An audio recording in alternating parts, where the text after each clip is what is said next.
Olá, graça e paz! Hoje nós vamos tratar sobre um assunto bastante interessante e também curioso. Será que foi literalmente um galo que cantou na negação de Pedro?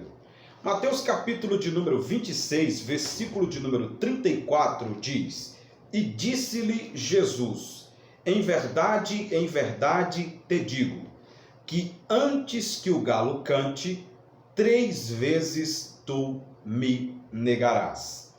É muito comum quando nós lemos esse texto, tanto em Mateus capítulo 26, versículo de número 34, como em Marcos 13, 34 e Lucas 22, 34, nós chegarmos à conclusão que Jesus estava falando literalmente de um galo, de uma ave, que cantaria ali no episódio da negação de Pedro. Até filmes, peças, jograis, quando estão mostrando essa cena da negação de Pedro, de repente aparece ali uma ave cantando. Mas será que de fato, quando Jesus falou sobre o cantar do galo, Jesus estava mesmo se referindo a uma ave?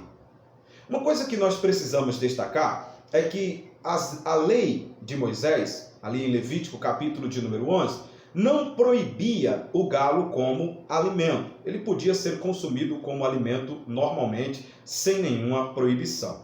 Já a Mishnah, que é um tratado de lei judaica que prescreve os mandamentos de pureza, ela proíbe veementemente a criação de galos em Jerusalém e proíbe também os sacerdotes de criarem esta ave. Eu vou ler para você o que diz a Mishnah, abre aspas. Não é permitido criar galos em Jerusalém por causa das coisas sagradas, nem os sacerdotes podem criá-los em qualquer lugar da terra de Israel.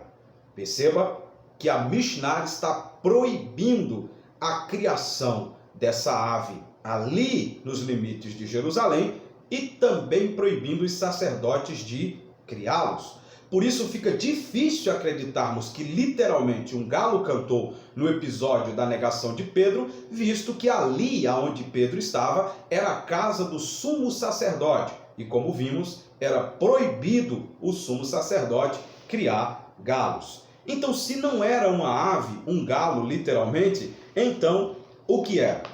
Bem, no final da terceira vigília da noite, ali entre as 12 horas da noite às 3 da manhã, no final da terceira vigília da noite, às 3 da manhã, foi o momento em que ocorreu o julgamento de Cristo. E nesse momento, às 3 da manhã, ocorria a troca do turno dos soldados que guardavam a fortaleza de Antônia, que era a casa do governador Pôncio Pilatos.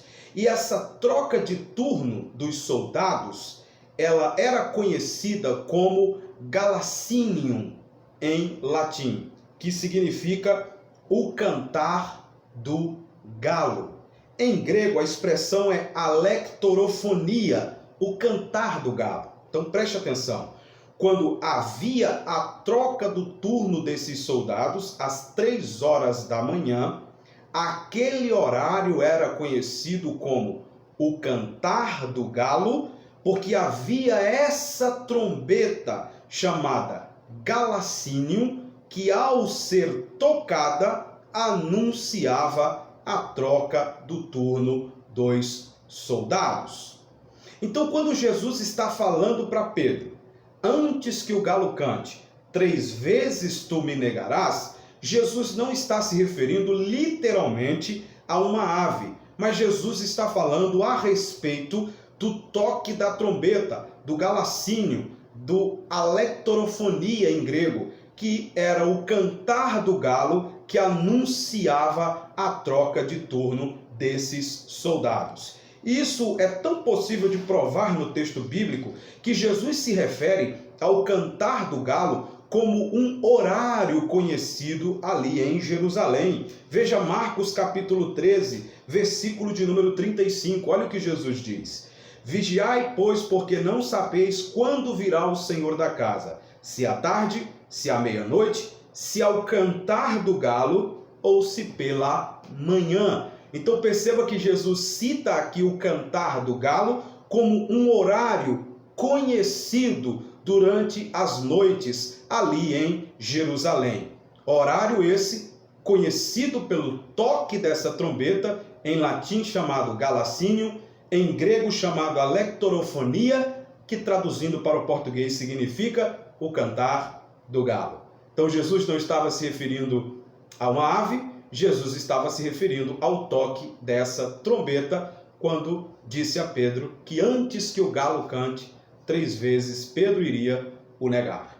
Eu espero que você tenha gostado desse vídeo. Ele é um vídeo pequeno, é um vídeo curto, é apenas para despertar aí a sua curiosidade para lermos o texto bíblico e aprendermos a palavra de Deus. Por favor, deixe um comentário, compartilhe, deixe o seu like e se inscreva se você ainda não é inscrito no nosso canal. Deus abençoe.